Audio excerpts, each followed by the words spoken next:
Bonjour à toutes et à tous et bienvenue dans l'Hebdo, votre récap de l'actualité de la semaine. Cette semaine, la tempête hivernale Caetano a traversé la Vendée ce jeudi. Elle a fait beaucoup de dégâts, paralysant notamment le réseau TER pendant près de 24 heures. Caroline Tronche était sur ce plateau ce vendredi pour faire un point sur la situation au lendemain des intempéries.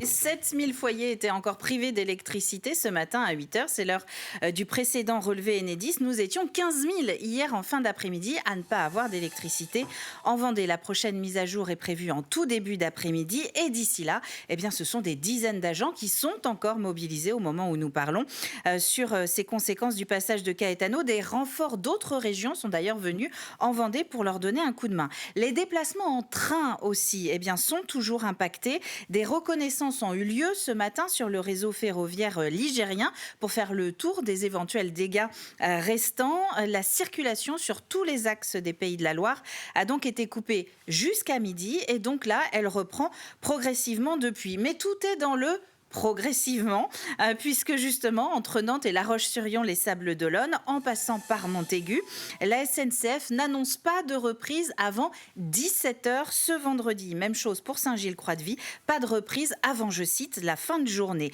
Je ne peux donc que vous encourager à suivre deux comptes. Le premier, c'est sur Twitter, @TER Pays de la Loire, et sur Internet via sncf-connect.com. Les liaisons entre le continent et l'île-Dieu, elles, ont repris ce matin. Après une annulation totale des trajets hier. Quant au pont de Noirmoutier, il avait été bouclé hier après-midi, de 14h à 17h. Et là encore, tout est rentré dans l'ordre. Alors voilà pour aujourd'hui. Caroline, maintenant si on revient sur la situation d'hier. Les pompiers ont enregistré 1773 appels entre 7h et 19h, dont les 2/3 uniquement l'après-midi. 519 interventions ont été réalisées en Vendée, soit par les pompiers eux-mêmes, soit par les partenaires, comme des services techniques municipaux ou comme Enedis dont nous parlions à l'instant. Il n'y a aucun blessé à déplorer en Vendée, contrairement à nos voisins de Loire-Atlantique qui a un blessé grave. Pour terminer, un mot quand même sur ces rafales hier qui ont balayé la Vendée. Sans grande surprise, la plus forte a été relevée sur l'île-Dieu, 129 km/h, 122 relevés à Noirmoutier, 120 à Grue, donc juste à côté de l'Aiguillon, la Presqu'île.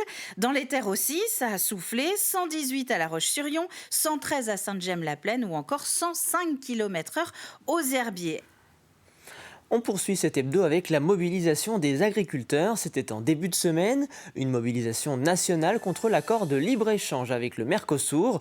En Vendée, l'alliance syndicale majoritaire FDSEA-JA a mené plusieurs actions à Fontenay-le-Comte, La Ferrière ou encore Saint-Gilles-Croix-de-Vie. Et ce, malgré les difficultés à réunir un grand nombre d'exploitants ou d'éleveurs très pris par leur activité. Reportage Mathis Pires. Des panneaux recouverts d'une bâche et de différents messages. Faut que tu aies assez de place pour tout mettre. Ici est inscrit à la peinture rouge Brasilia ou encore non au Mercosur. Faut qu'on nous entende. À La Ferrière, un petit groupe d'agriculteurs s'est réuni en protestation contre l'accord du Mercosur. Celui-ci pourrait bien mettre en péril leur travail. Si jamais il vient s'en importer de ces pays-là, demain ça pourrait devenir problématique. Enfin, sur le marché, on serait en concurrence avec de la viande un peu forcément moins chère et de moins bonne qualité comparée à celle qu'on produit en France. S'ajoute à ça le mauvais temps des derniers mois. Et c'est cette accumulation qui les pousse, 10 mois après les dernières manifestations, à retourner dans la rue. Il y a eu des choses qui ont été faites, mais évidemment le compte n'y est pas totalement. Il y a des choses qui vont se faire encore, mais on souhaite aussi remettre en alerte le gouvernement de dire si vous voulez que l'agriculture française continue d'exister, si vous voulez qu'il y ait encore de l'activité économique dans les communes, il faut suivre les mesures qui avaient été proposées. On a choisi de démarrer doucement. Après, si on voit qu'il n'y a pas de signe positif, il y a d'autres actions qui pourraient être menées. Ouais. À Saint-Gilles-Croix-de-Vie,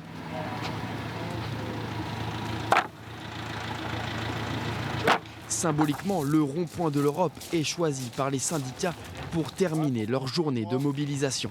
Alors, un peu de ficelle, chef. Autour du feu, peu d'agriculteurs. Contraints par les récoltes encore en cours, ils ont préféré rester sur leur exploitation. On est très en retard dans les ramassages du maïs et les semis de blé. Donc on est encore dedans, donc on a beaucoup de travail sur nos exploitations. Et on est dans un secteur d'élevage. Donc dans un secteur d'élevage, on est beaucoup pris par notre travail. Donc on n'aura pas beaucoup de manifestations cette semaine. Ce lundi, la Vendée a compté parmi les 80 points de manifestation partout en France. Pour le moment, aucune autre mobilisation n'a été annoncée par les 2 syndicats majoritaires sur le département. Cette semaine a lieu la semaine de l'industrie, une opération qui vise à valoriser de nombreux métiers souvent méconnus dans un secteur qui pourtant recrute. Objectif donc, donner de la visibilité aux entreprises concernées et pourquoi pas donner envie aux jeunes de se lancer dans cette branche d'activité. Aux jeunes oui, mais notamment aux jeunes filles, car en Vendée, près de 70% des postes industriels sont occupés par des hommes, d'où la création de ce jeu auquel ont participé des collégiens du Poiret-sur-Vie. Reportage Grégoire de Châtillon. Personnellement, je ne suis pas vraiment intéressée par les métiers de l'industrie. C'est pas les métiers auxquels je pense quand je pense à mon avenir. Au premier abord, ces collégiennes ne sont pas captivées par ces métiers de l'industrie.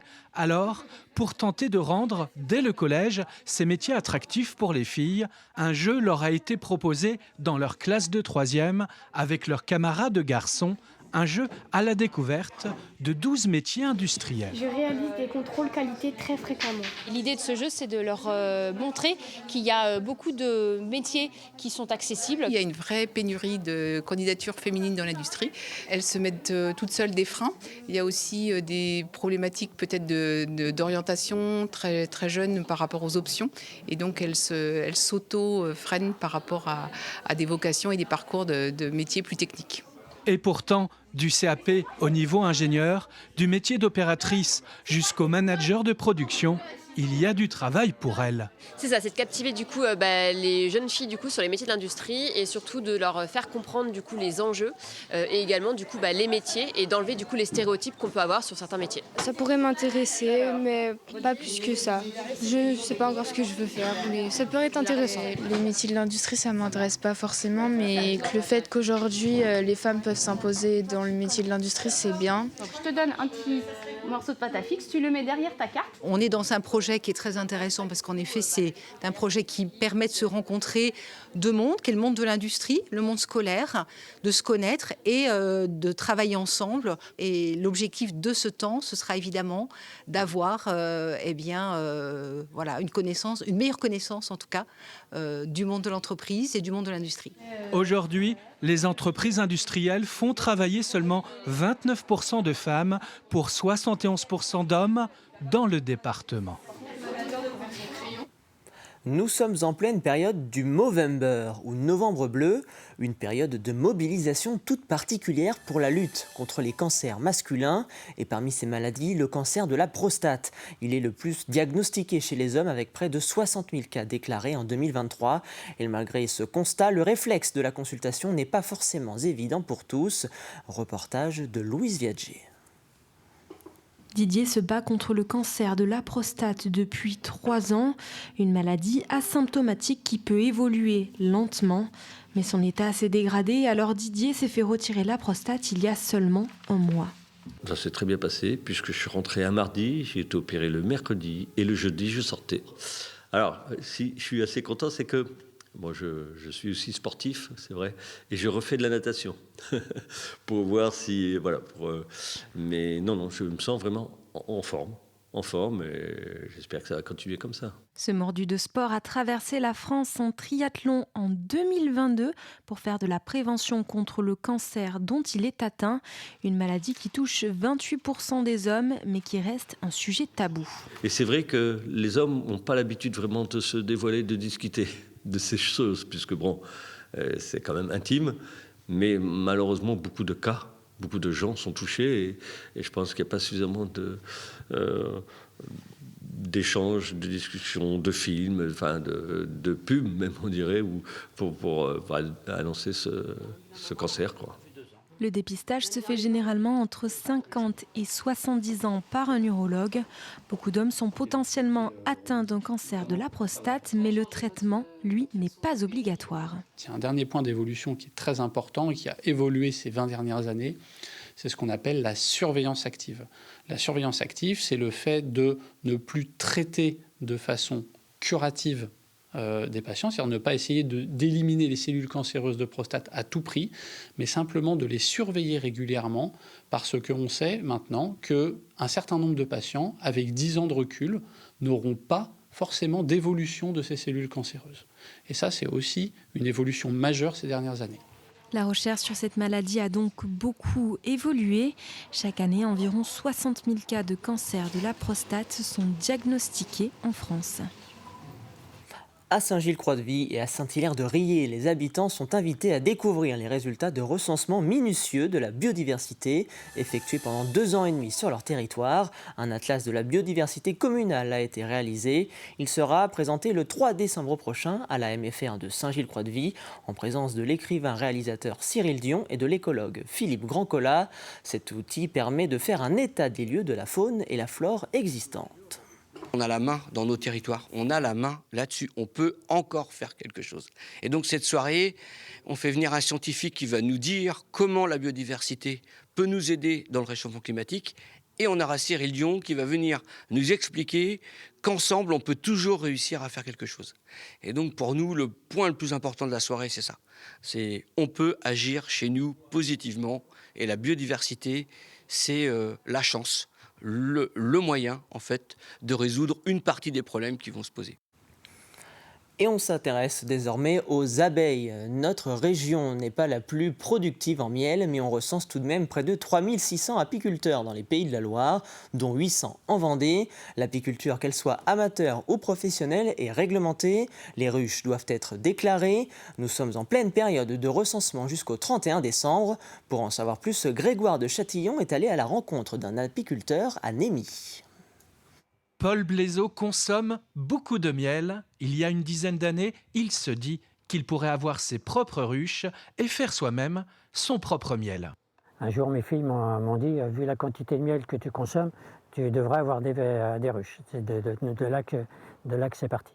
Aujourd'hui, cet apiculteur amateur est propriétaire d'une vingtaine de ruches sur un terrain familial dans la commune de Némy. Et comme tout apiculteur, qu'il soit professionnel ou amateur, Paul Blaiseau est tenu de déclarer le nombre de ruches qu'il détient ainsi que leur emplacement. La déclaration de la ruche, c'est la loi. La déclaration, c'est 1 fois par an. C'est un document à remplir avec le nombre de ruches, le numéro d'api, et puis c'est fait 1 fois pour toutes. On n'a pas besoin d'y revenir. Au niveau de la paperasse, ça reste relativement simple et tout. Il n'y a pas de recherche, il n'y a pas de cotisation, il n'y a rien de financier. Une seule ruche au fond de votre jardin doit également être déclarée.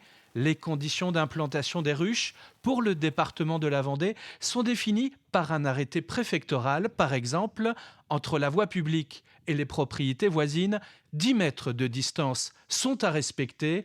À 100 mètres de distance, si ces propriétés voisines sont des hôpitaux, des écoles ou des terrains de sport. 50 ruches dans un lotissement, non, c'est pas possible. Quand on est dans une conjoncture comme moi ici, avec pas d'habitation tout autour, c'est plus simple qu'une ruche dans le jardin ou dans un lotissement avec des gens qui risquent de se faire piquer ou quoi que ce soit. Jusqu'à 50 ruches, vous êtes considéré comme un apiculteur amateur. En 2023, en Vendée, 780 déclarations étaient enregistrées par les professionnels et les amateurs pour un total de 22 587 ruches. Et nous terminons cet hebdo avec un mot de sport et les joueuses du tennis entente lyonnaise qui recevait ce mercredi au Terre-Noire l'équipe du TC Corte-Montreuil à l'occasion de la 4e journée du championnat par équipe de Pro A Dames. Les Vendéennes terminent leur saison à domicile par une défaite, 4-2, au terme de 6 rencontres accrochées. Une défaite au goût amer avec 4 défaites au super tie-break. Cette avant-dernière rencontre de la saison sonnait également le retour de Clara Burel, joueuse internationale française qui avait participé le week-end dernier à la Fed Cup avec les Bleus. Prochain rendez-vous ce dimanche pour les joueuses de La Roche-sur-Yon à Boulogne pour un dernier match de championnat. Objectif, la 2e place de leur groupe. C'est la fin de cet hebdo. Merci pour votre fidélité. Retour de l'actualité vendéenne dès 7h lundi dans la matinale avec Caroline Tronche. Je vous souhaite une excellente fin de semaine sur TV Vendée.